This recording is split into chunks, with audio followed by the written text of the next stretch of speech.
Riot allowing gambling sponsorships is a bad idea.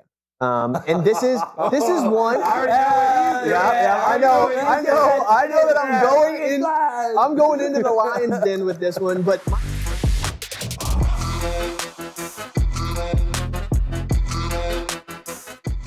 League of Legends playoffs are here, and so are we at Queued Up, where the lobby is open, the mics are hot, and nobody is dodging. Today, we're talking MSI Play-ins and the bracket itself going on in Toronto. With me here today, Kepley, Justin, and Chris, and we're going to be talking all things League of Legends today. And we're going to start right at the top. We're going to go into the play-ins. We had an action-packed weekend full of so many matches, some good, some a little bit concerning. And when I talk about concerning matches, I'm talking about G2 versus Furia, specifically. Yeah.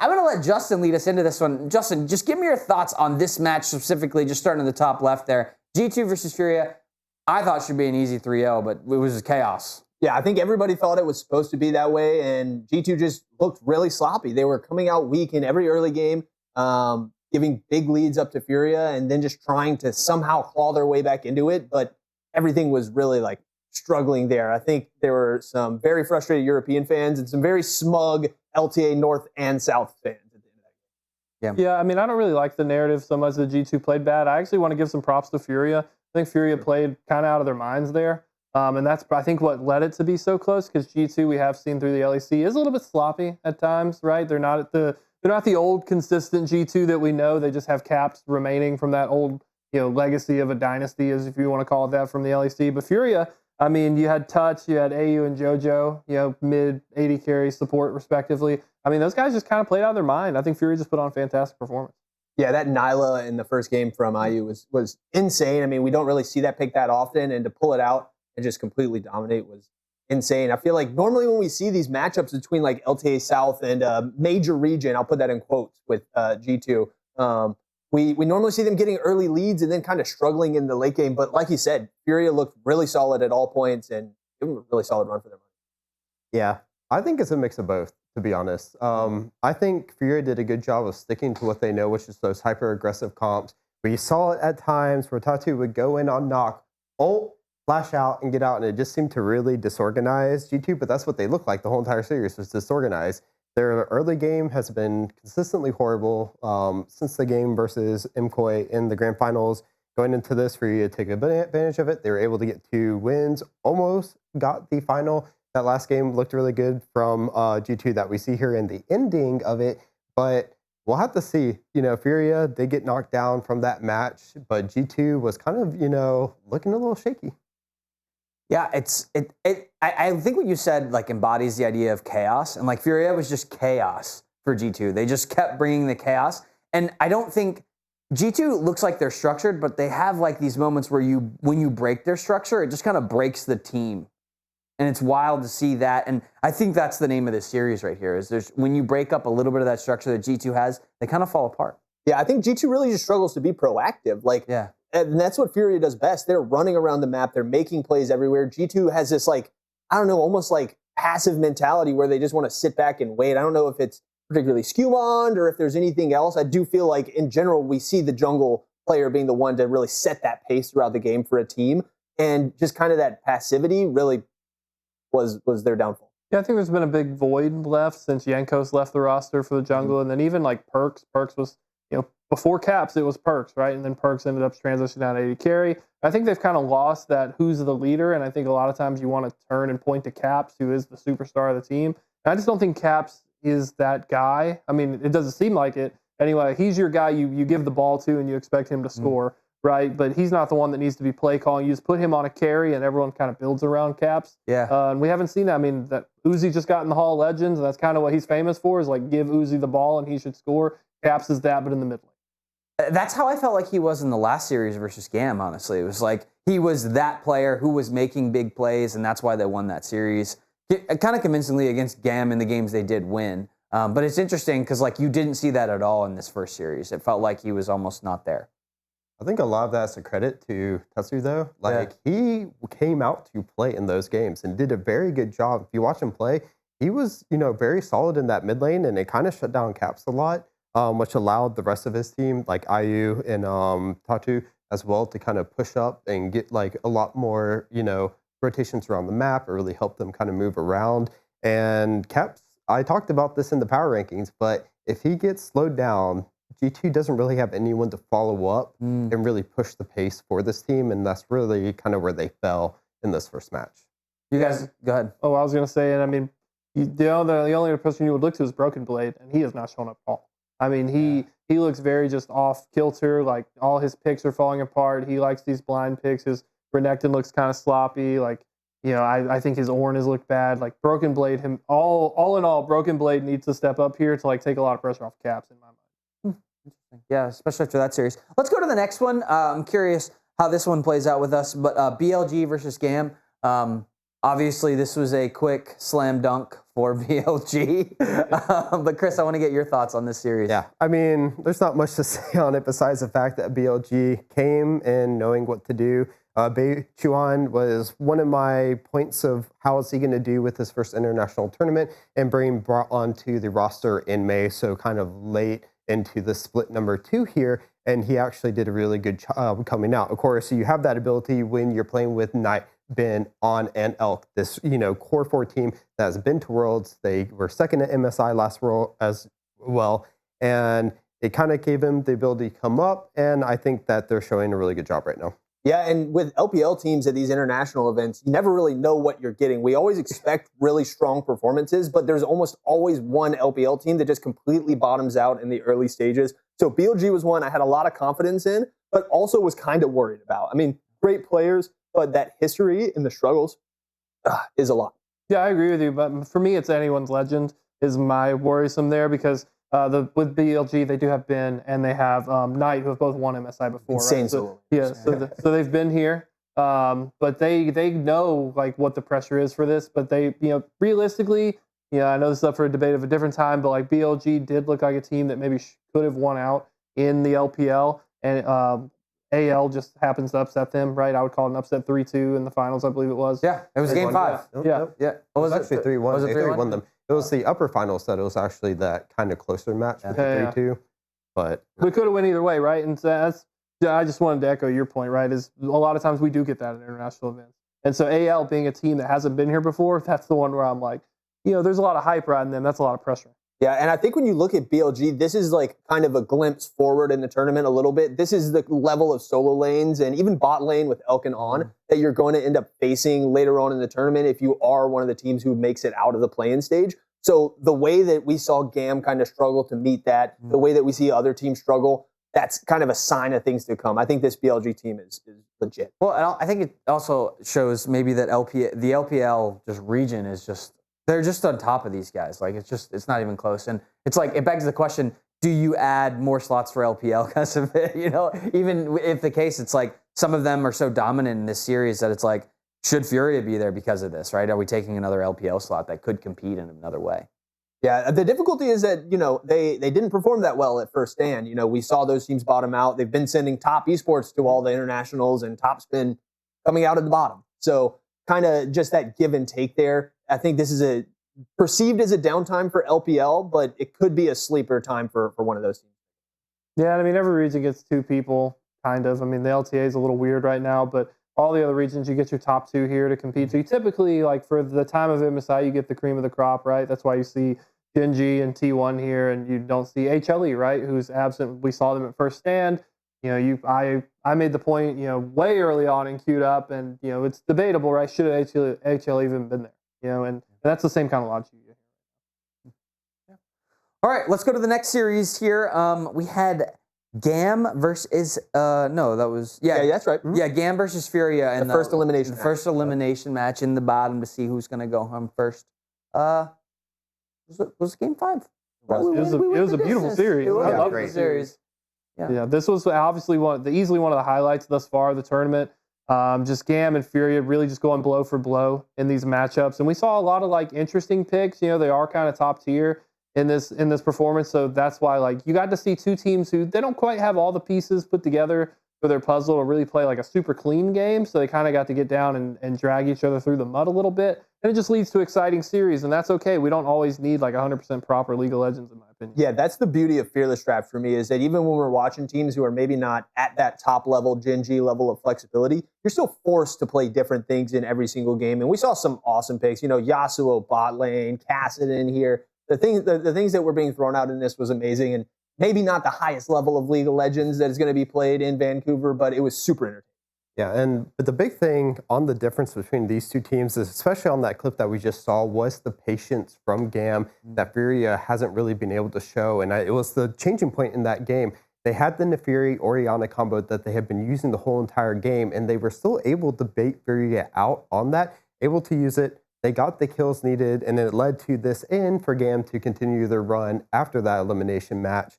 GAM has shown to be really good. I do think the LCP region has been growing as a whole. We saw that at first stand with CFO. This is a team that took CFO to 5 matches in their grand finals, came out at the bottom at the end because CFO is just kind of on a whole nother level, even in the LCP. But it's good to see these teams growing, because GAM had a lot of energy that they brought to this tournament, and I was really glad we were able to see it. Yeah, and Furia as well. I mean, this is a team that pretty much everybody had down at the bottom of their power rankings. They do exit first, so technically it is a last place finish for them, but they showed a much better performance than everybody was expecting. I think shut up a ton of people who were saying, LTA South doesn't even deserve a slot at this tournament. It should just be Cloud9. Maybe Cloud9 would still beat them, but I think they've proven that they belong here, and that there's relevance to keeping them in there. Yeah, I like that point. I was in that camp where I didn't think LTA South should be here. But they did show like a lot of good highlights here. And while I do think that, if you substitute them out for Cloud9 is a team that probably goes through here over G2, in my opinion, based on what we've seen. It's nice that this region, like, that's how you level up the LTA South. They come here, they get international exposure, they go back, they've learned a lot, they can educate the other teams there, and then they can raise that scene as a whole. And then eventually, maybe we actually go back to what we had for the first split, where we have playoffs featuring LTA North versus South, and then we truly get the 2 most qualified teams. Yeah, I don't want to digress too much, but my hope is also that we get more LTA North and LTA South cross competition. Yeah. I don't think it's just go to international and then bring that stuff back. I think we need these North and South teams to be playing against each other regularly and pushing each other. I mean, Furia could be a top 3 team in the LTA North. Who knows? Yeah, they also didn't get as many reps as some of the other regions, right? Yeah. And I know we talked about this before, but ultimately it's like the LTA South and North versions did not get as many best of 5s at all. And so everyone else in all the other regions have so much more experience in the Fearless Draft right now. Yeah. I think I did the math on it, and at some point to get to MSI itself, BLG was something around 60 total games played, where both teams for LTA North and South were maybe sitting around 30. So that's, almost half of what they were able to do, and that's a lot of experience that you're missing out on. That's the unfair aspect that we need to focus on. Not that they're much better than us. It's that they get to play 1,000 more games than us. Well, yeah, and I mean, you can see it in like the official LOL Esports power rankings too. Like, Furia had a pretty solid season, all things considering, wins and losses, and they were ranked because of just like the strength of competition. They were ranked below Rogue, who went like 1-8 or 1-10 or something like that in the LEC. And to me, that's like preposterous, right? It doesn't even make sense. But I mean, that's how you view it. Navi now, right? Because that transition happened. So. Yeah, interesting. The other match that we got that was in the winners finals here was G2 versus BLG over there. Kepley, what did you think of this match? To me, it went as expected, right? Yeah. Like BLG 3-0, but normally G2 has a lot more life against BLG in these series. Yeah. And G2, they are the European team that you can always count on to kind of upset a Chinese team from the LPL or even a Korean team, and they just don't have that fire in them anymore. I mean, Caps can only do so much alone, and this series to me just really emphasized the problem with Broken Blade right now. I just truly felt like for BLG, just Ben took advantage of him, right? And Broken Blade couldn't do anything. He lost every matchup almost entirely in the 1v1 phase, and then just jungle for jungle. I'm bringing his name, Skumon. We just kept seeing Skumon not show up. And I think that as well, when you're looking at, Hans Sama and Caps are usually kind of those solid, points. Hans Sama actually did a really good job versus Furia. He just got completely walked by Elkin on this bot lane. And that's kind of the point you're saying, that we're looking at G2 kind of faltering, but on every, lane that we're looking at, they didn't have anyone who could step up and carry. And when you're going to be playing against other duos in the bot lane, such as like Hope and Kyle, Ruler or Duro, you have to be able to step up. They're going to be playing against Ruler and Duro in their first match. We'll talk about that a little bit later. That's a scary bot lane. And if you're going to be getting completely gapped like that, it's going to be rough for them. Yeah, I didn't really expect G2 to really even have much of a leg to stand on in this series. The first game was honestly closer than we expected. Like, they kind of trolled a little bit. They had a chance to win a big team fight in the mid lane, thought they could end it, should have just taken Baron and then maybe played it for a little longer. Then they had that brutal just coming up just short of killing the Nexus. But the rest of it was just not really very competitive. I feel like with Hans, the thing was he was probably doing the same thing Caps was, where he realized how bad everything else was going around the map. And so he tried to kind of hedge things and step up into that carry role, and he just got shut down completely. I mean, Hans does not seem like he's that guy for G2 at this tournament. Caps does, but Knight was too much of a mountain for him. I don't even think Caps looks like that. I mean, the whole like visual vibes when you go to the player camps between games or even during games, like they all look so stressed out. Yeah. And Caps is just like completely like Caps just feels like he's on an island. Like his whole team is talking, and Caps is just like, my legacy is getting tarnished right now, right? Like I can't do anything. Like I have to play out of my mind, and he's getting put on like these picks that they're just not Caps picks. Like I understand that they are top meta. Like Annie is a top tier pick, so no fault for wanting to go to that, but it's not Caps, right? Not to me. So like, the thing is, I don't want him picking Akali. I don't think G2 needs the Caps picks, though. I was thinking about what you were saying about how they look, how we already got the meme of when everyone's looking at LeBron, like when they had the tech issues, but it just embodies how G2 kind of felt, or maybe viewers felt looking at G2 when they're playing through all this. Hopefully maybe we can get that thrown up post, a little bit of that meme of just everyone looking over there, but I just feel like that's how I was looking at G2, and I was like, I don't really expect this, but it's just not very good right now. Yeah, I mean, when you look at the series, it's like the Furia series is not great, right? And then they're going to drop into losers, and they do play G2 versus GAM, right? And we'll go to that next match, and ultimately, it's like, based off of what you guys are saying, I don't think that G2 should have had to have a Game 5 for this series. I think they should have been able to close it out based off of their legacy and what they've been doing, but they clearly aren't firing it on cylinders. Yeah, I think everybody had high expectations for G2. We've seen a lot of struggles from the European teams that get put into play-ins, but G2 is an experienced team. You expect them to handle these like lower tiered matchups with ease, and they really just struggled for it. And then when we get into this final series, everything started really good. The first game went really good. I really thought that this was what G2, I think I said it even in the chat, this is what we expect. This is a standard performance between what we see of an LEC top seed and one of the minor regions. But then things got pretty contentious down at the end. Then they lock in the Nunu. And then I went to sleep. They lock in the Nunu, and it all goes downhill. And I think they've been struggling with that, though. When we've looked at all their games so far, when they try to innovate or maybe go a little bit off the beaten path from what we consider meta in these fearless drafts, they just haven't looked good. The Warwick, the Nunu, they just always seem to drop the ball. The Akali Blitz, or not the Akali, sorry, the Kalista Blitzcrank that we saw, they did that combo once, got one kill, ended up both of them dying for that kill afterwards, and then it just doesn't work after. So when we've seen them kind of play a little what you call standard with the Fearless, they've looked a little bit better.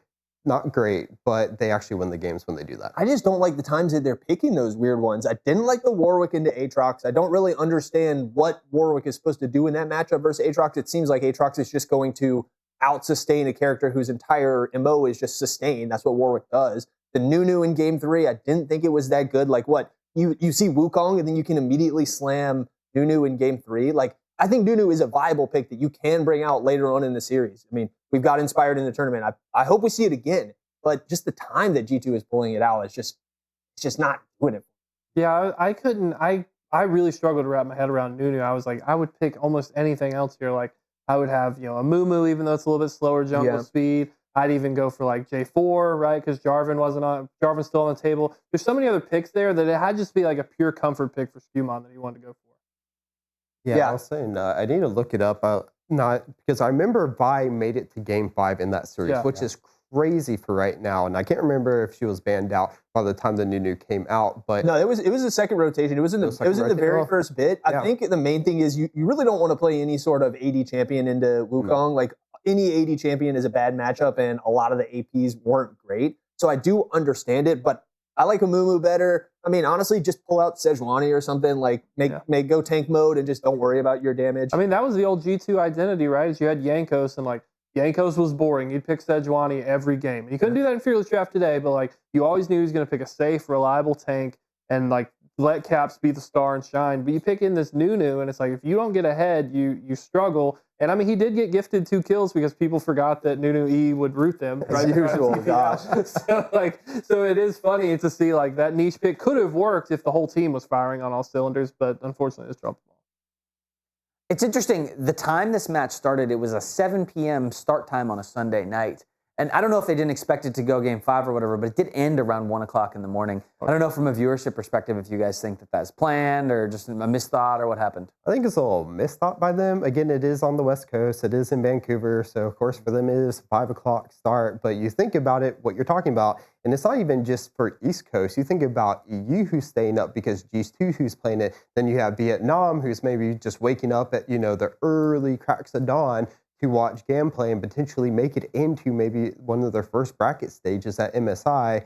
And then, of course, you have everyone at the venue that could have probably been there around 2 or 3 p.m. And it would have been a much better viewing experience for everyone else.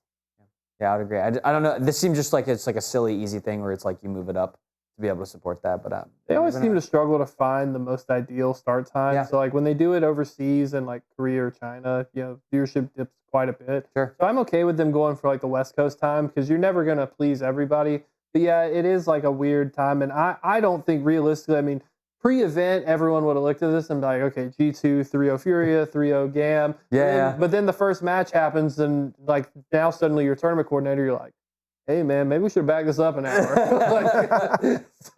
I mean, I guess the argument I could make is NFL Sunday Night Football, right? That's a 9 p.m. thing that happens on Sunday nights and normally goes till 1 a.m.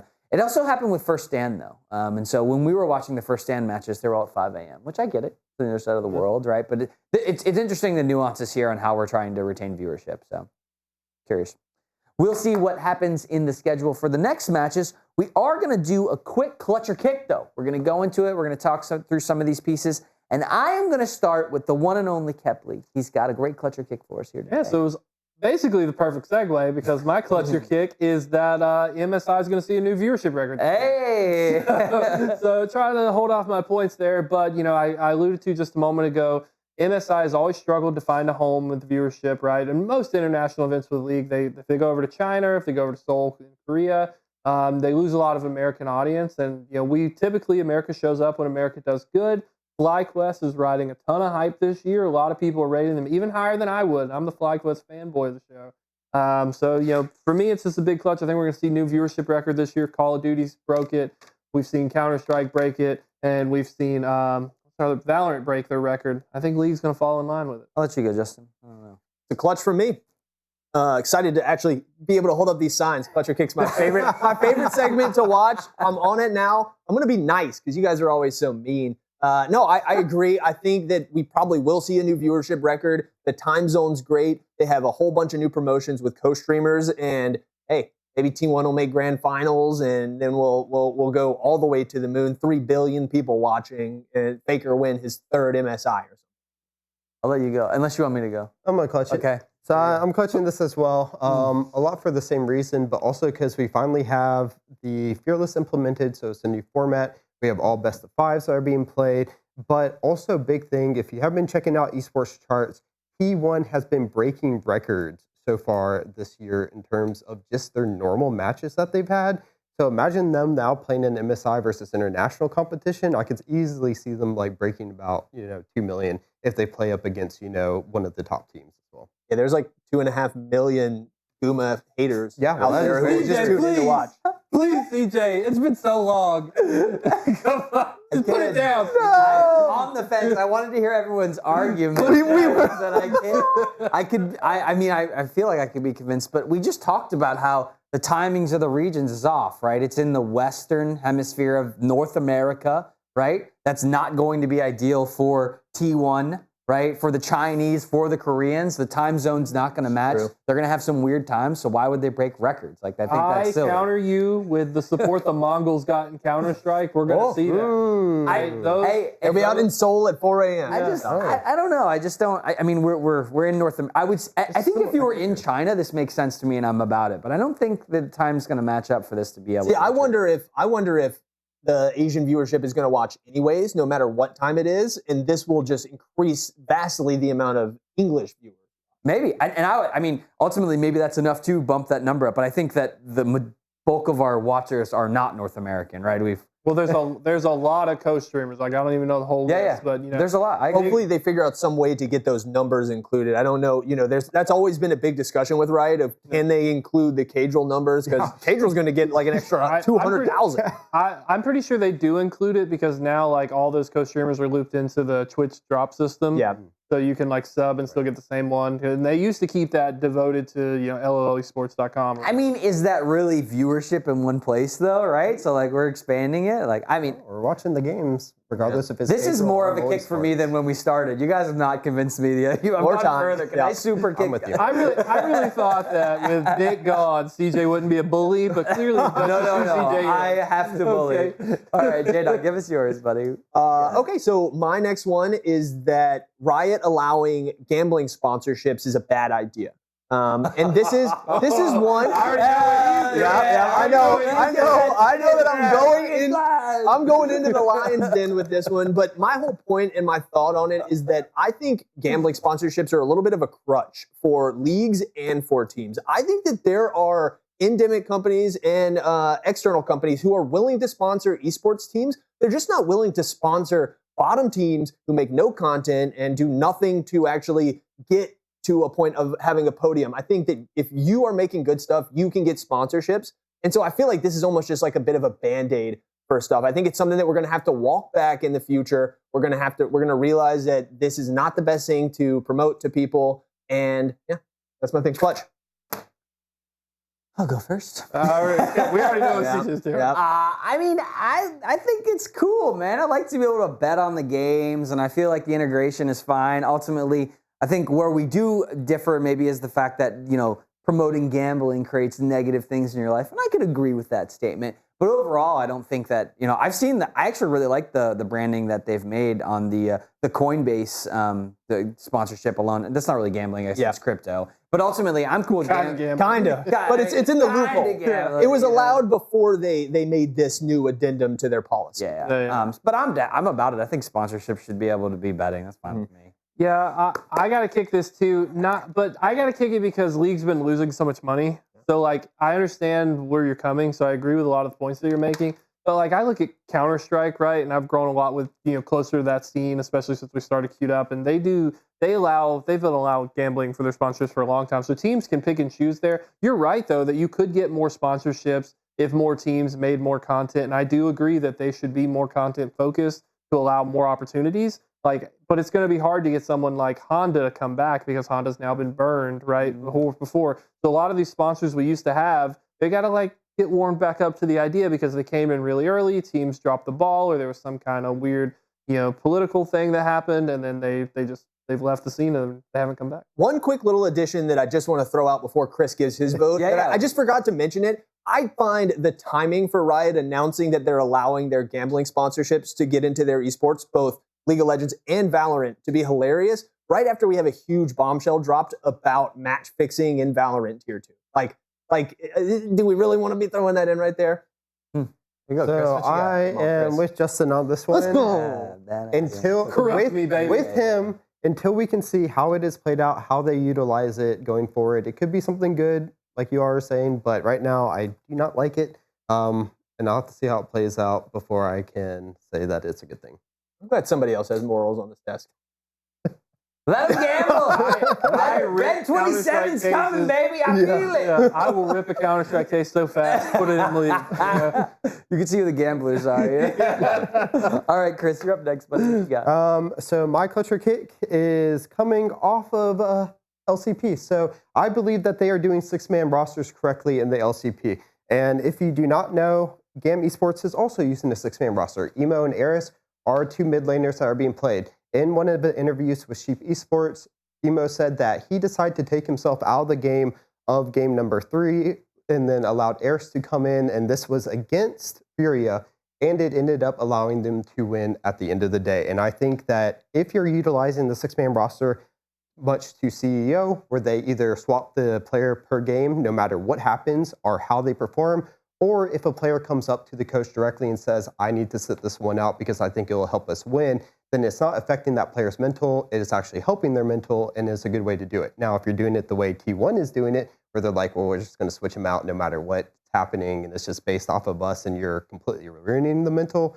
then it sucks. LCP has found the way to make 6-man rosters work right now. I'm all for it if it's in the player's hands or if it's structured.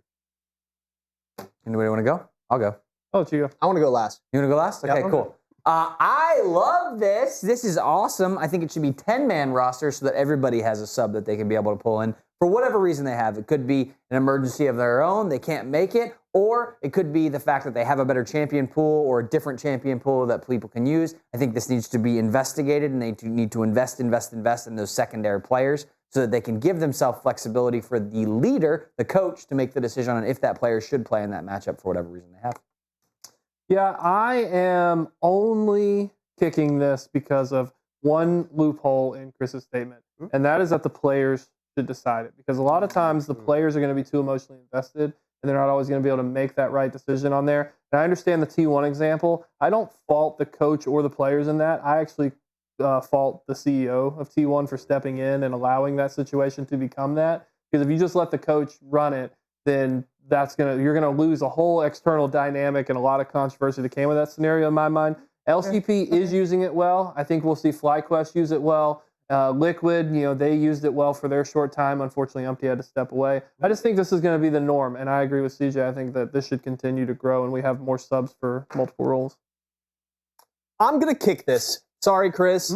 I like Kepley's point. I hadn't considered that I do think as a former esports coach, it should definitely be the coach making the decision. Like, coming into game 5, what if you're the one that I need? Like, sometimes I need to be able to tell the player, like, get out of your head. I need you in this game 5. But the main reason I'm kicking it is because I don't think LCP is using their 6-man rosters correctly. I kind of just disagree with that point. I feel like GAM is doing it in a weird way with their 2 just borderline kind of bad mid laners. Like, neither one of those mid laners could even stand a chance against a weak form Caps. So I think they're just switching people because they have no good option. And CFO, I don't even know if I really like the whole top lane, the way they switch it each game. Like, that also doesn't really have any logic. You can't tell me that the best way to organize your 6-man team is one guy's always going to play game 1, one guy's always going to play game 2, and you're going to rotate like that. I just don't really think that that's the proper way. But I like that as a region and as a group of teams, they're investing into it and they're trying to figure out the right way. Because if you don't attempt it, you're never going to get to that right method. Right? We talked about this many weeks ago. So I'm actually more proud of Chris for even putting this out there because Chris hated 6-man back then. Yeah. But the perfect example to counter you, I used against Chris way back when. It is Easy Hoon and Faker. Faker is the player he is because of that. And so that was using the 6-man roster in the way that the LCP is, the way the CFO is with their top laners. And it made Faker rise to the occasion because Faker back then was just an assassin. He couldn't play control mages. It forced him to learn to play Azir. It forced him to learn to play Oriannas. And that's what led Easy Hoon ends up retiring. He's now a great coach over in the LCK. And Faker becomes the Faker that we know today. But without that 6-man roster dynamic and forcing 2 competitive players to keep leveling up one another, you don't get the Faker that we know today. I'll give Chris the last word. Go ahead, Chris. Yeah, I was just going to say, I can see your points in that, and I definitely see it a little bit, but I just think if we're talking about mentality, and we're especially looking at the mentality that happened between Smash and Guma with their 6-man roster fiasco that happened this year for T1, this one isn't affecting the players' mentality at all, and I think that's the biggest result that we have to look at right now is how the 6-man rosters affect mentality. I think FlyQuest, since we know that we're already going to see a structured for FlyQuest,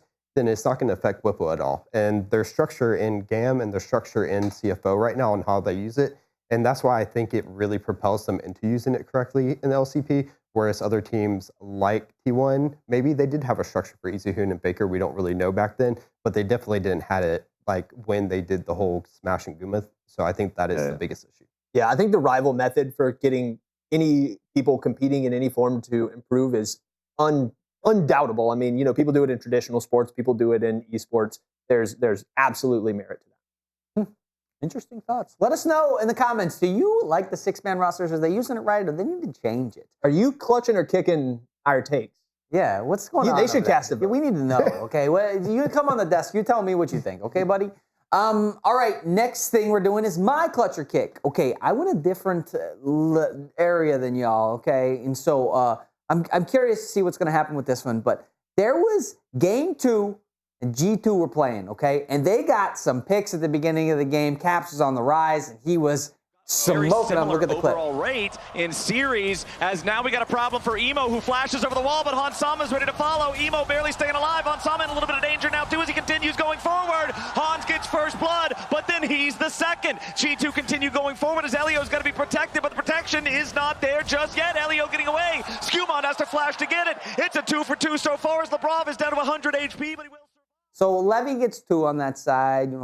Things are happening. But ultimately, I'm a big fan of when early game gangs happen, and that brings momentum to teams. And so my clutch here is G2 won that game in the first 2 minutes because of all the clutches that happened in the beginning. Anybody want to go first? Oh, you're pointing at me? Yep, we're giving it to Chris. This is a big kick from me. Super I'm big. sorry. So we're watching that fight, and so one big thing for me is that G2 does not do well if they get behind in the early game, and they got behind. Blowing the flash on Hansama early is really bad for the bottom lane. We also had Braum, who had to blow his heal at the same time. Then on top of that, you're giving a Pantheon, one of the champions that doesn't have the best early game and would much rather get those heals to scale to later, gets 2 automatically. On top of that, we look at the bottom, and what happened is instantly we saw the Braum die because I believe he didn't have that heal. He wasn't able to flash, not gets the bot lane rolling, and we kind of saw G2 falter in that early game. Ultimately, they did get the win. That's good for them, but I don't believe that 2 minutes won them. I believe it was Caps being Caps that won them that game, and it's something that I respect. I do like the level 1s. I'll give you that, but I don't think they won. Yeah, a good level 1 strat is nice. We love people that prep for level 1s. They are a bit more rare these days. A lot of people like to play safe, but I mean, that alone, they spent so many resources to do it. It does give you a positive, mental shift, right? But you were just coming off a game 1 win, so you're already riding a little bit high, but GAM made that game way too close. Like, it should have been as dominating as your clutch or kick makes it sound. It just wasn't. Yeah, it's unfortunately going to be a kick for me too. Sorry, CJ. I want to give you, a pity one, but no, don't give me a pity one. I don't want a pity one. Because it is the bright side is that Caps was not the one to die. Caps got some goal. He stayed alive. He was able to keep his lane state active. Because I think if Caps fell behind there, that's how they were staying in every single game.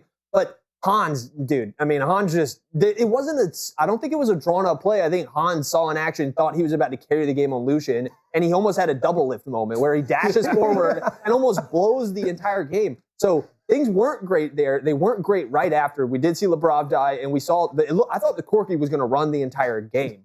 But somehow they claw it back apart. The usual Caps with 4 wards. I mean, it's rough. So, yeah, it's a kick for me. They won the game, but they didn't win it in the first 2 minutes. Seems like they won it in the first 2 minutes. I'm glad we all agree on this one. Let's go to the playoffs. We're talking all the matches that are happening in the next week up in Canada. We've got a lot of exciting matches coming, and I do want to look at all of them. So let's start with the playoff bracket. Let's throw up the bracket here, and then we're going to go down the list just really quickly. We have Gen G. They're going to play against G2. And then we got Anybody's Legends versus FlyQuest. Anyone's Legends. Anyone's Legends. Thank you. I keep doing that too. Coolest logo ever. Panda Samurai. It is a nice panda. And then the CFO versus T1. And then Koi versus Billy Gaming. BLG, baby. Okay, let's start at the top here. Let's look at Gen G versus G2. Chris, go ahead. Why don't you break this one down for me and see if G2 has a fighting chance at all, or if they're just going to get sweetie swacked. I think they're going to get sweetie swacked. We're looking at a really strong Gen G. We're looking at the games that they lost were games that, were taken off against other good teams. One of them being KT that were able to take them in game 3, but that is their kryptonite from last year that stopped one of their streaks. And then, of course, from HLE, first-stand champions and teams who can match their pace. But I want to talk about a big stat is that right now Gen G is 100% win rate if they are ahead at 15 minutes. And G2 have not been able to seem to get ahead at 15 minutes. So you're clashing those two playstyles together, and I think it just really conflicts with what G2 has been able to do, at least in the plans where they may not have the best laning phase, but then we're able to use their experience to guide them into the late game. Now you're playing against a team that once they get to that 15-minute mark, if they're leading, they are almost guaranteed to win at this point, and they'll just kind of roll over G2 at the moment. A little bit like David versus Goliath, I think.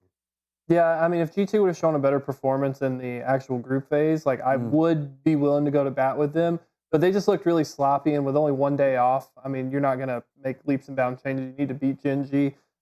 Gen G going 18-0 in their series over in Korea. They had a 100% win rate on blue side throughout their whole season. They never lost one, and they only dropped 5 games total, right? And that's not counting the play-ins, right, where they only had to play against HLE to lock their way in. But 4 returning MSI champions, right? They won last year, so we get 4 of them, with Duro being the only fresh look there. And yeah, we all picked Gen G. We all picked Gen G, yeah.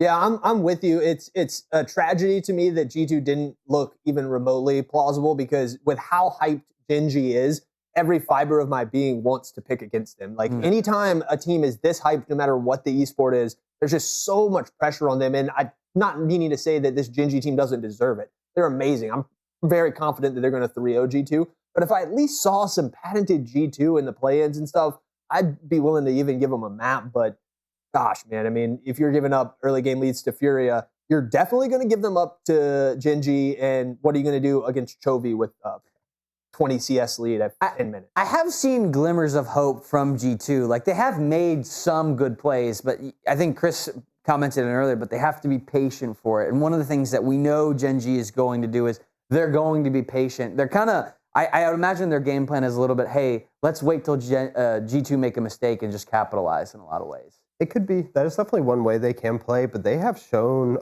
that they are definitely willing to be aggressive as well. So your point is actually greatly brought up on one of their matches versus HLD in the playoffs. They actually got really behind, almost brought it back because of that patience. But then we've also seen the flip side versus HLD, where they will take it to them, make sure that they get that 15-minute lead, and then just run with it. And I'm just like talking about just like leaving them in the dust and just like firing shots back at them, making sure that they can't catch up. So this is what I think makes them so good, is the fact that they can play both of these play styles right now, and this really led them to that 18-0. So against G2, do you think they just go full throttle and run it down their throats, or do you think it's just... Especially if they were watching this play-ins, they know that they can like 1-for-1, all the players on Gen G are better than G2 right now, and then they can completely just play their style of, we're going to get in your face, be aggressive, we'll control the map as well as control the tempo of the game, get kills, and then just run away with it. Yeah, and I think Skewmon is going to struggle a lot going against Canyon. And, you know, there's always so much emphasis when you go against G2 on the mid lane. Unfortunately, when you're looking at Gen G, Chovy, right, arguably the best player of all time if Faker doesn't exist.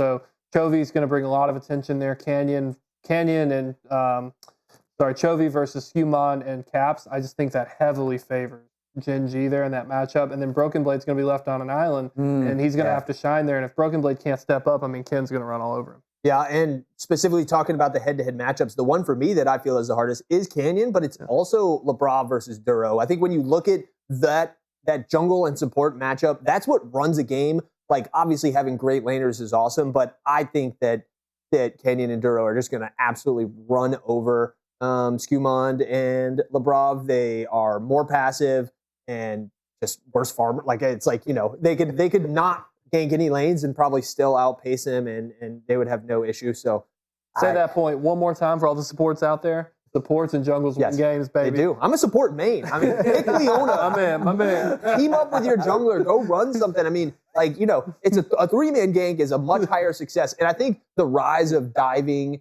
bot lanes, diving top lanes as 3, all the movements that we've seen around in League in this past year have really given rise to that. And I think if you're not considering your jungle support core when, like, you're building a team as like a general manager for any League team in any region, you're not doing it. Great analysis.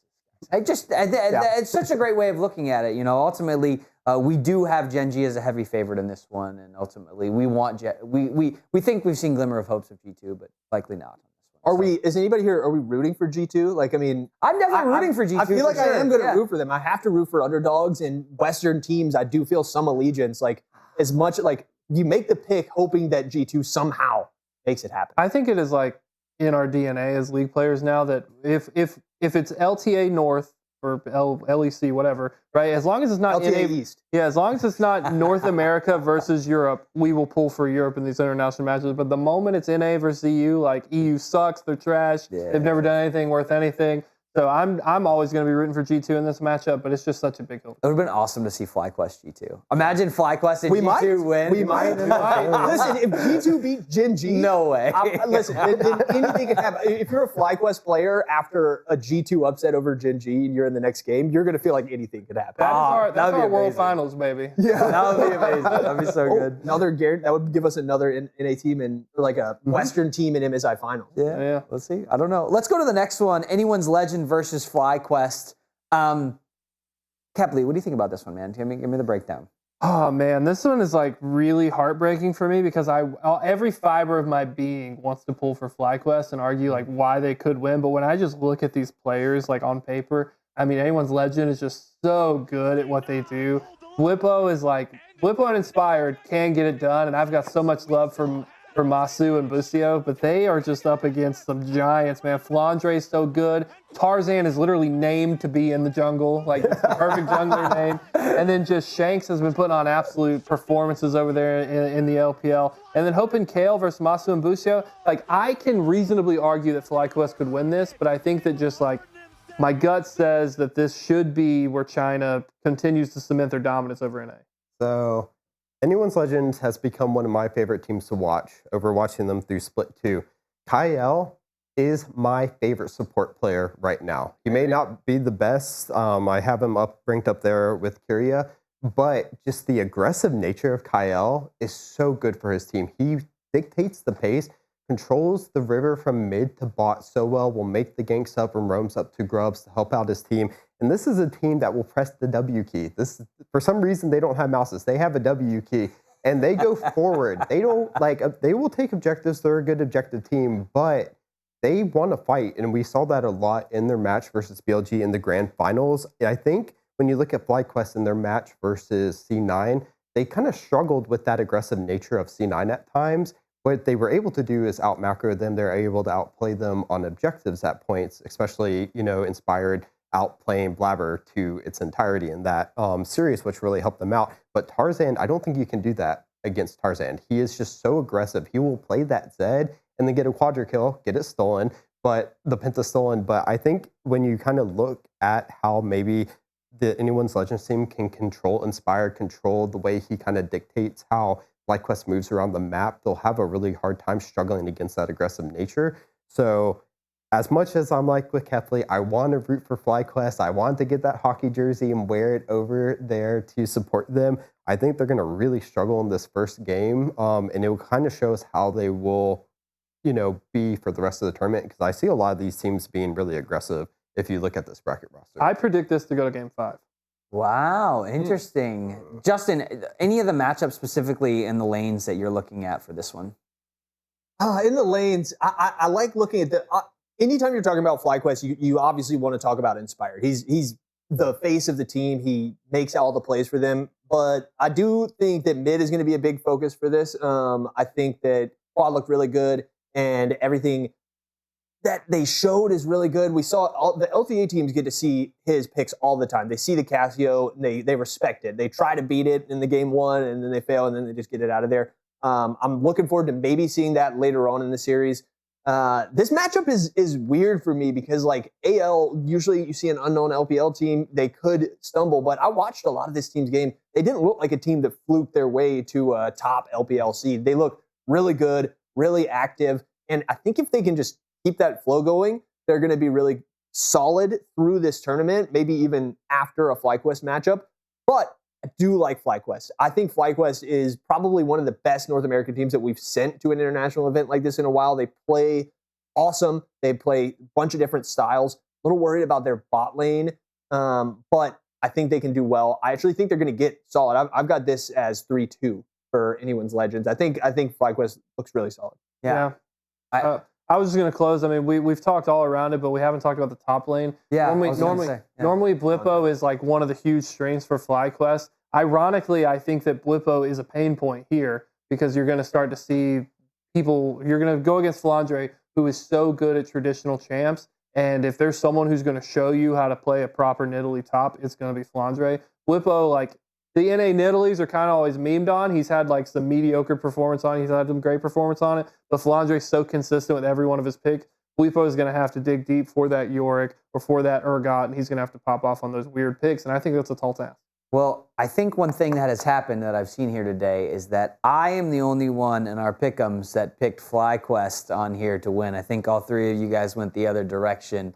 Right. And that's right. And so ultimately, for me, I cannot, there's no way I could be like, hey, it's going to be anyone's Legends and FlyQuest somehow squeak out a win here. So I'm going to take FlyQuest because I have hope of NA, but I don't think it's actually going to happen. I think it's going to be anyone's Legend, but I can't betray America like that, okay? I think it's a realistic pick. Yeah, it's not the most unrealistic North American pick in a quarterfinals that we've ever seen. There's some hopium picks. This is like a real pick. I think that like if you can only watch one series, I mean, there's two on paper. I think that this is going to be one of the ones you would definitely want to check out. Cool. Let's go to the next one. We're looking at the CTBC Flying Oysters versus T1. Faker himself. Chris, tell me, what's going on with this one?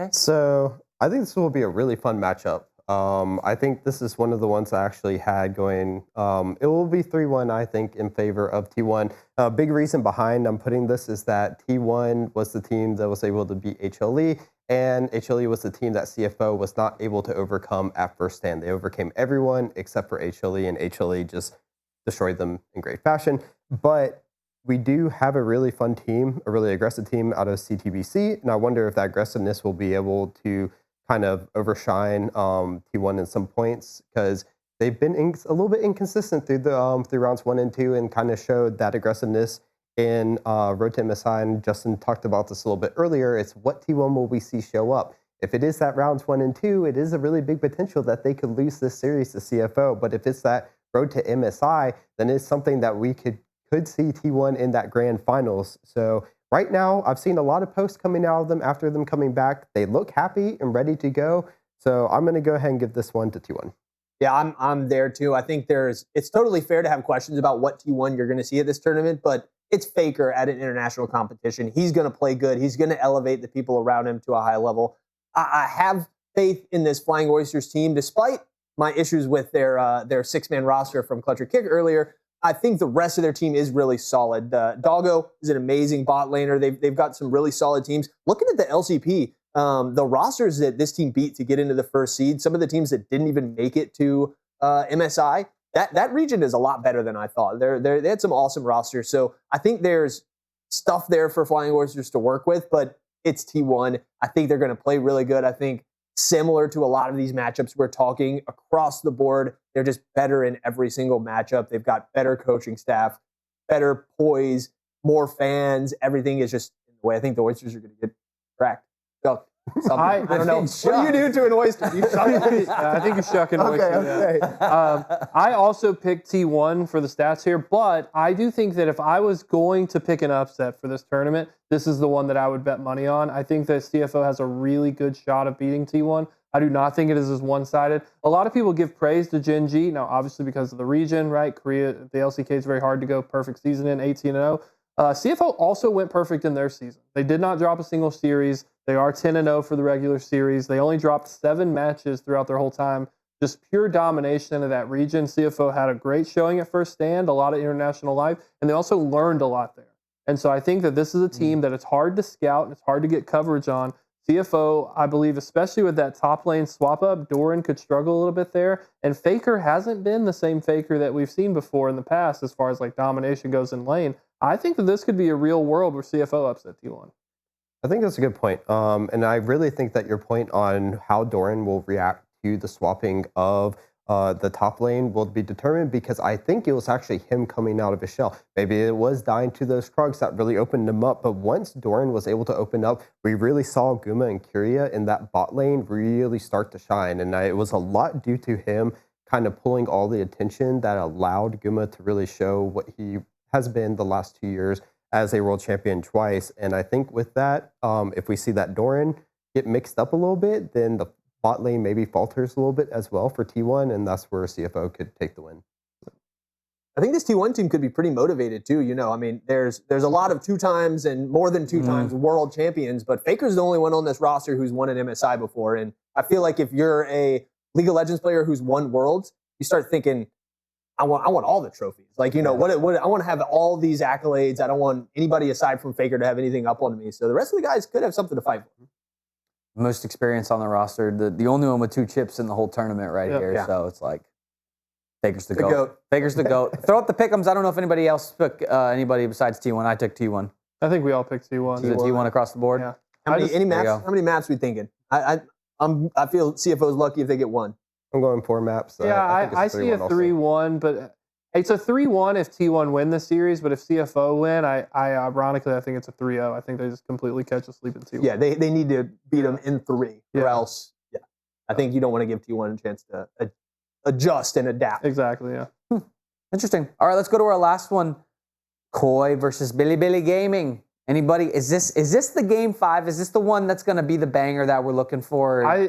It all depends on the Koi that shows up. Yeah. Right? I think this has potential to be the best quarterfinal, whatever, starting series match, whatever it is, right? This is like, to me, this is the must-watch game because it's the closest on paper. It's the coin flip. You honestly don't know who's going to win this because Koi have looked so good in the LEC, and BLG have also been very good, but kind of shaky here in the first stage. So Koi realistically have a chance to win this. He's against two players that have been, or they were against 2 players that have won MSI before in Ben and Knight. We talked about it a little bit earlier that won with JDG, won with Royal Never Give Up back in the day. And it's just, I think Elioya, JoJo, that's the 2 people I'm looking at to take over this matchup.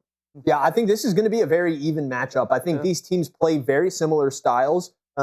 It's maybe not to Koi's benefit that BLG has had a chance to warm up and Koi will be coming in a little bit cold. But if they maintain that level that they were playing in the finals, they looked a step above G2 in jungle and support, which, like I said before, I think is that's what runs your game. That's what really sets the pace.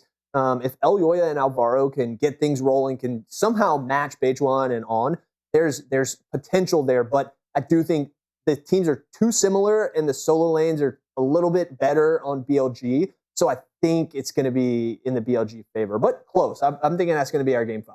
That's going to be our late day. Yeah. I mean, I'm definitely looking towards JoJo. He is coming home. He will have the hometown buff in Canada. And he's looked a lot better, especially going through the semifinals. As I said, after their road trip to Spain, the team has looked a lot better. But JoJo in particular, maybe it was just time getting adjusted to going to Germany and being in Europe. And he's finally kind of looking a little bit like his old self, where he doesn't have to necessarily be the carry. He just needs to be someone that's solid as a point to make people come to him, while you can give Elioya or Merwin even the ability to kind of just, play how they need to. Supa got MVP, in that LEC finals, but I do also think it's kind of based off of how JoJo was playing that just kind of opened up that bot lane to be able to really shine. And I think if you put that all together, this is definitely a team that could beat BLG. I do have them 3-2 versus BLG and moving on in that quarterfinal. You have Koi winning? Koi winning. Me too. Let's go. Yep. I had Billy.